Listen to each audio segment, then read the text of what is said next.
Cello and Privyet to my neglected YouTube channel. It's been quite a while since there was any airsoft gameplay up here, so I figure let's do something about that. I guess we'll do something a little bit different this time with, I'm going to do kind of a real-time commentary track on some footage I recorded last October. This is Milsim West Kazakh offensive that was in Victorville, California, area near and dear to me, well known, if you remember. There's going to be a bit of action later on, quite a bit of action actually in this particular mission, but I thought, yeah, I would kind of provide some context with this voiceover for what's going on and why the things are happening.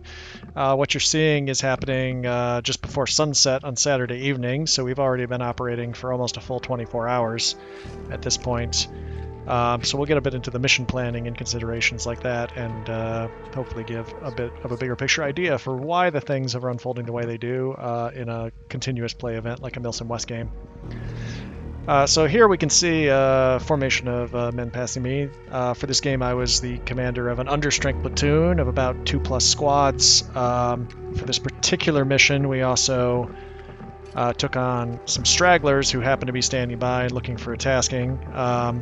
So they're the ones kind of bringing up the rear here, in addition to my usual 2 squads up at the front.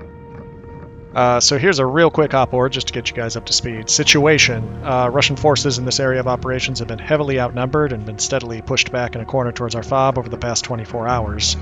However, friendly forces a few hours prior to this had located Australian patrol base, which was very close, within probably 4 to 5 city blocks of our FOB. So therefore, mission of Platoon VOLK was to set out under that identified location, hit it with everything we had, retake the initiative, put them off their balance, and basically spoil any attacks they might have had planned for the beginning of the nighttime.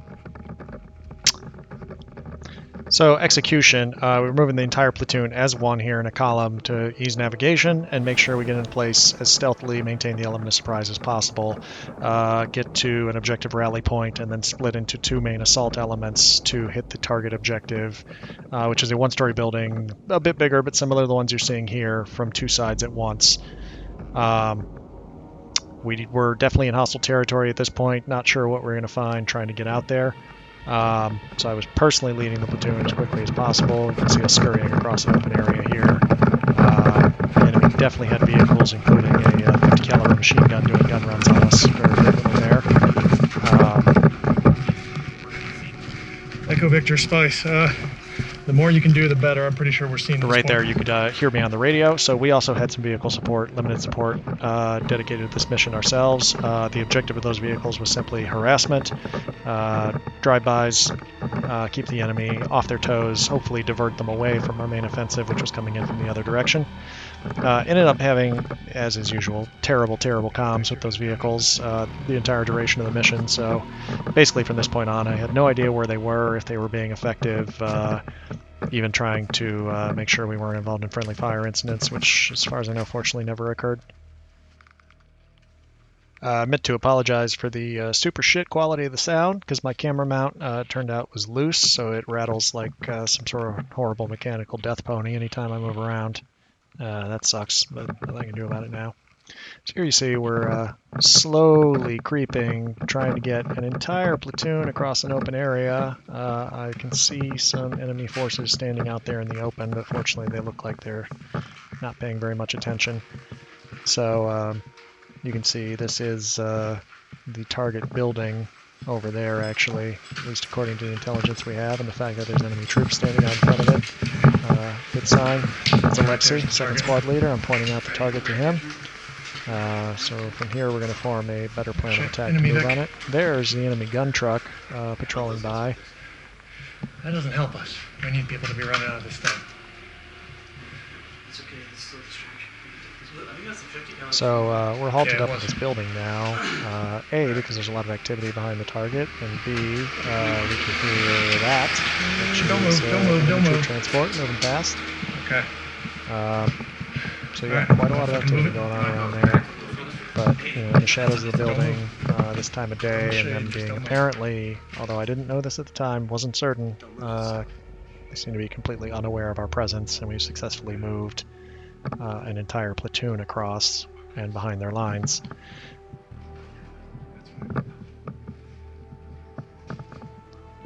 So you can see, as I get everybody back on the move here, probably, I say the entire platoon, but actually by this point, we've definitely already lost some of the stragglers.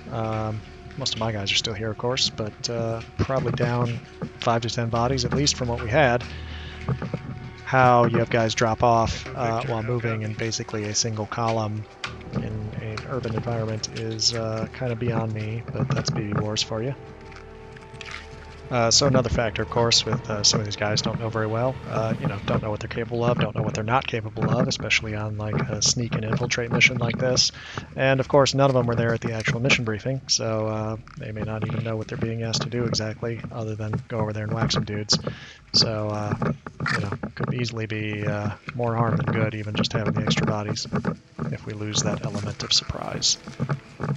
So we've now caught up the main body of the platoon to first squad, who have already kind of cleared this area, but found this last linear danger area in front of us that we're all going to have to cross. Speaking of what people are capable or not capable of, that is me eating shit in a hole in the ground that was covered by some underbrush. So that looked pretty cool in front of the whole platoon. So this right here, with the, looks like about 20 to 24 guys I got remaining, is going to be our ORP. We're going to move low and slow up to this. Oh shit. Fucking freeze.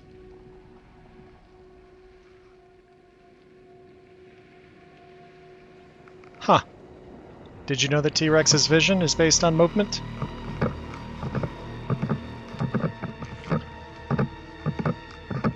So from here we're splitting off.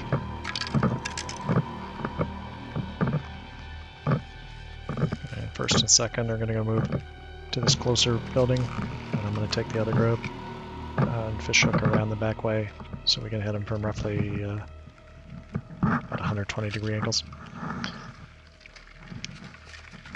So now we got to try and get everybody across this road, deep in enemy territory, with vehicles on the patrol, without getting seen. Because if we're seen here, it's just as bad as being seen, a block ago. Basically, we're going to be in a stand-up firefight without that element of surprise. Guys on the main service road. You can see our guys back here. What? Guys on the main service road. Okay, not guys, enemies. Enemies. Okay. Main service road. How many? And they saw us for sure? 2 did not see us yet. Okay, let's go. Soft contact, the enemy patrol, 2 men did not see us. If they didn't see us, it's not my problem right now. We're basically mission committed, so we gotta move.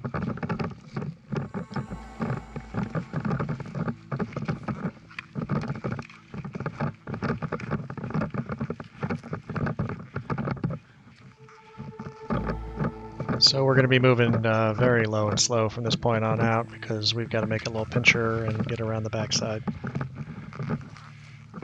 Sure about spice.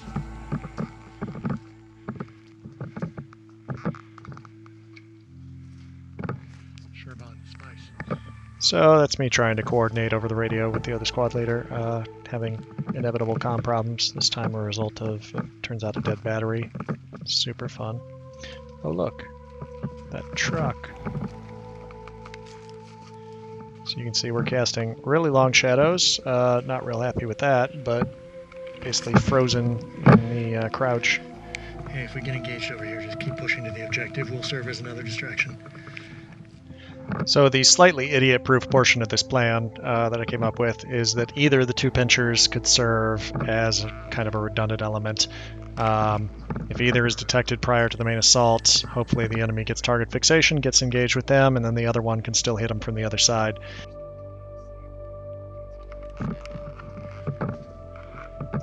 So as the drivers seem to be getting back in that truck and getting ready to move on again, we've got to cross another just wide open danger area. Goes quite a ways up to the northwest, as you can see there, so there was not time to go around it, so we got to go through it. So that's an actual hostile out on patrol. I don't know what he's doing, but he never turned around. You can see, fortunately, I'm in the clear. But as we look over here, you can see the element moving up, my squad. They had a ways to cover.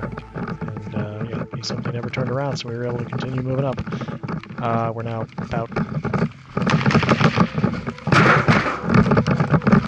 there's the really distinctive sound of that 50 cal I mentioned. Don't know who they're shooting at, but it's not real heavy fire, so we're going to keep moving. Got no choice at this point, but need to move it quick. Probably engaging those other vehicles.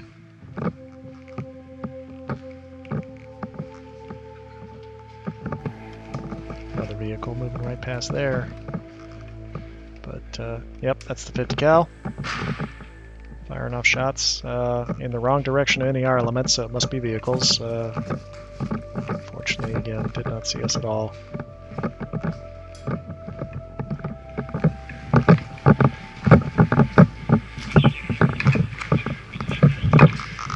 Yeah, we're 30 meters from the building on the other side. We're moving in. So there you go. We've got comms with the other element. Now they are engaged, ready to move in, except for turn around. And where is my squad? They were behind me. Now they're not. Getting pretty salty about the 10 guys that I don't have. So I can see 2. Anyway, turns out there was a pretty good reason for that. I guess a safety ceasefire had been declared because of fire in a bush or something. So I guess the people somehow in the rear had gotten word of that. I did not get word of that. So, anyway, sorry for getting salty on people. But, you know, right in the terminal phase of the attack, it was annoying. So I'm going to do a little edit here so we can skip 10 minutes of us standing around doing absolutely nothing. So of course no one knows we're hiding in this building in order to inform us. So the only thing that informs us that the ceasefire is over is the sound of gunfire. Now it's time to move. So obviously these buildings in front of us are not secured, but we got another element of contact, and we got to get in there and do our part in the fight. Rear security, Aussies have been pretty sloppy so far, so we felt pretty confident just to move as quick as we can, cover to cover. Target building in front of us. There you can see a rucksack. You can see somebody waving at us. Oh, cello, cousin! Oh no! We are of enemy, not a friend for you. So I'm inside clearing the structure. Nobody else seems to be in here. Clear. Except for I'm the only one that made it in. There's Mr. Fish. Somebody else apparently had a shooting angle on him. It's not going great already. So due to the angle of the camera, you can't really see. Yeah, it's a probable kill there. But now they know we're in here for sure. Yeah, I know that. Yeah, trying to frag me out. I'm not going to get stuck in this building, though. Nope. He didn't know I was on this side. Shot him in the back of the shoulder. Sounds like an Australian who's adopted a Russian accent here. That's good. He was a traitor and he deserved the punishment that he got. I would do that shit again. Oh, damn. I should probably be dead right now. But I wasn't hit. Oh, I've killed the war criminal Spency Weasels. Oh, his gun jammed. Well, that's why I'm not dead, but it happens. There's the flag of the oppressor.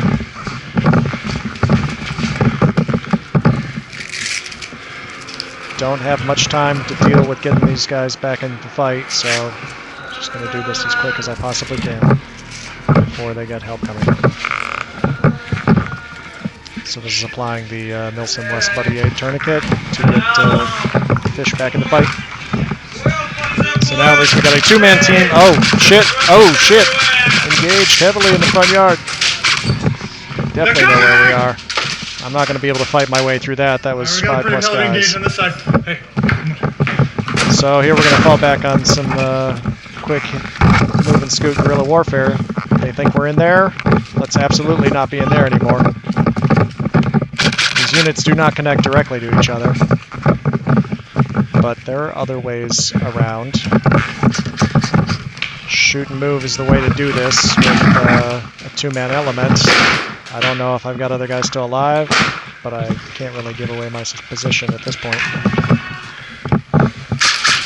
There's more left-handed shooting, taking the other guy down that you can't see. And there's a bunch more down there.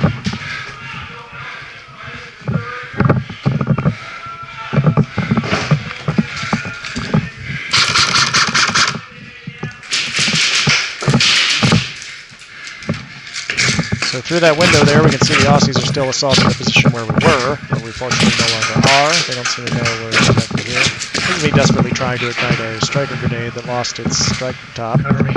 I'm looking for a match striker in my pocket. Fortunately, I got fish cover in the hallway down. Really missing a bullpen grenade right now. Ultimately, I just throw the grenade on ignite and hope it just grabs him. We got a kill there across the courtyard.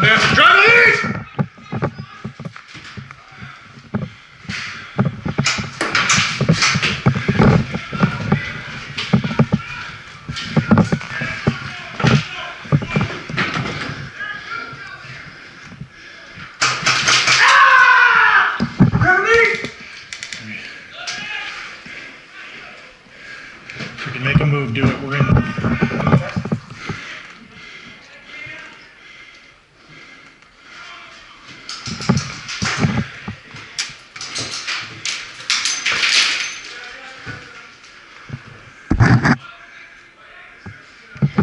Hey, you clear?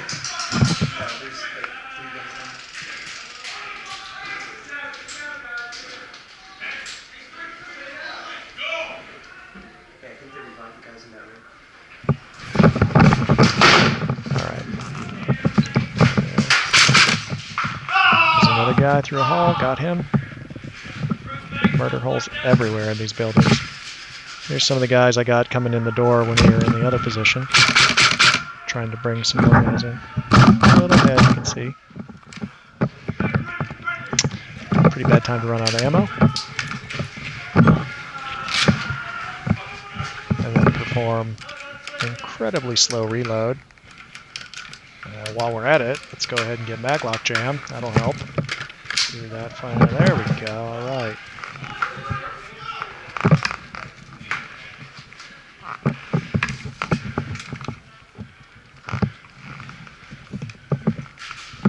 Oh yeah, there they are. Moving in to medic these guys. Stop shooting our guys! Net over east. Probably my favorite thing that can happen in airsoft is when you've got the enemy so confused that they just have absolutely no idea how you could possibly be shooting them, or who's shooting them, or why. But unfortunately, time to get the hell out of there before they do figure it out.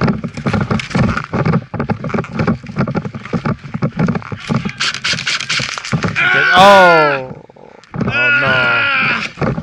Oh. Coming out this hit. Sadly, that will be the end of the life for this Kamana Solati. It's getting quiet now. Oh. Sort of. That fire you can hear there is actually Aussies shooting at Aussies, because they're pretty confused at this point. Getting shot from both sides. They're misidentifying targets as their own guys. So they're confused enough that they're shooting at each other's positions, and also engaging other NATO reinforcements who are showing up. So happy with that result. So yeah, it looks like we took pretty much like a platoon wipe here in this assault, and I got a little target fixation and into my own survival. Was not able to continue to effectively lead. However, even taking, 80, 90, maybe even 100% casualties, which wasn't ideal, or playing it safe, we definitely accomplished that mission. Turns out they were getting ready to launch a Dusk Assault on us. We definitely put the halt on that. Stalled their attack of about 40 guys for at least a couple hours.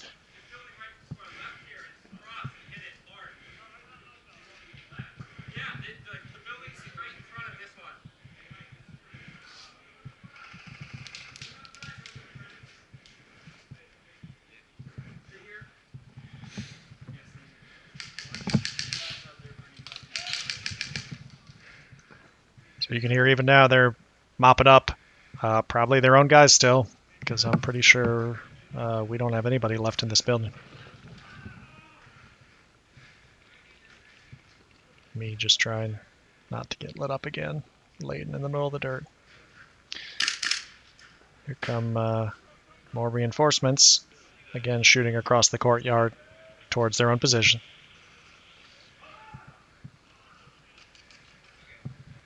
And here, I'm going to do an edit after a few minutes. They got this nice assault finally up and running. There we go. They deployed some smoke. Beautiful sunset. Moving across.